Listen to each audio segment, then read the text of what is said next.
ГСП онлайн. Городские новости сейчас. За последнее время 3 городских автобусных маршрута изменили свою схему движения. Это позволило улучшить охват сразу нескольких городских районов. Например, с осени 2018 года для автобусов номер 5 маршрута Ухта-Шудаяк конечной остановкой в городе стал не автовокзал. Они проезжают дальше через старый город вплоть до крупнейшего торгового центра, по сути дублируя часть пути единички. Еще существеннее изменился путь двойки. Начало маршрута теперь располагается на Тиманской улице, напротив универсального спорткомплекса в новом микрорайоне. Дальше в перспективе там открытие торгового центра, и все-таки это удобство детям добираться до 16 и 21 школы, которые находятся на той стороне реки, поэтому я думаю, что двойка привыкнется и будет востребована. Жители микрорайона уже могут пользоваться автобусом номер 2, однако сейчас этот маршрут и еще один «семерка» работают в тестовом режиме.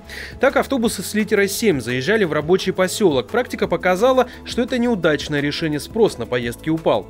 С 28 января точная схема движения обоих маршрутов будет выглядеть так. «Семерка» возвращается к своему обычному пути, но с удобным для людей заворотом к торговому центру. «Двойка» же ездит следующим образом. «Двойка» будет ездить от улицы Тиманской, где мы сейчас находимся, через улицу Набережных Газовиков.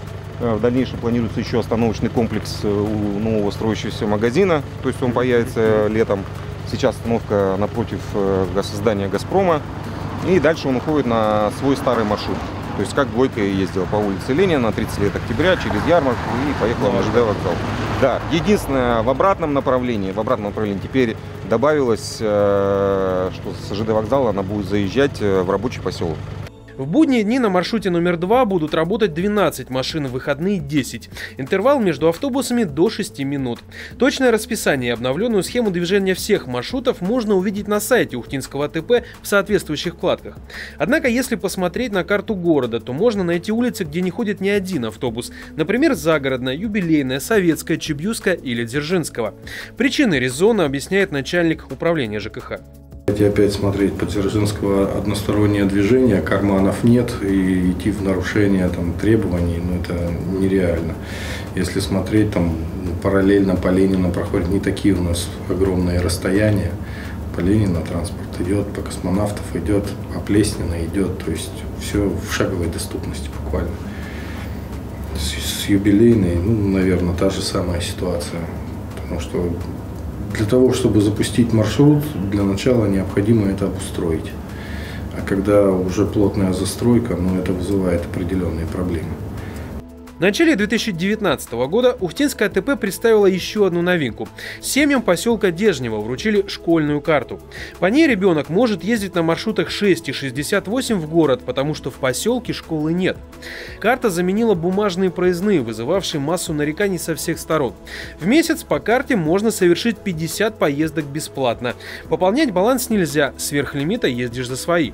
Родители могут установить приложение на телефон, чтобы контролировать передвижение ребенка и остаток поездок. Эта школьная карта, она родителям практически ни во что не обходится. Это деньги, которые компенсирует Министерство образования. То есть, и за изготовление карты мы ничего ни с детей, ни с родителей не взяли. То есть мы изготовили за свои средства и выдали просто, чтобы облегчить именно этот, скажем так, нерешенную задачу, которая была поставлена с переездами или недоездами по бумажным носителям. Следующим шагом цифровизации общественного транспорта станет переход на электронные социальные проездные вместо бумажных. Сейчас вопрос обсуждается на уровне правительства республики. Ожидается, что в течение полугода тема сдвинется с мертвой точки. Напомним, сейчас на большинстве городских маршрутов за поездку можно расплатиться транспортной или обычной дебетовой картой через валидатор.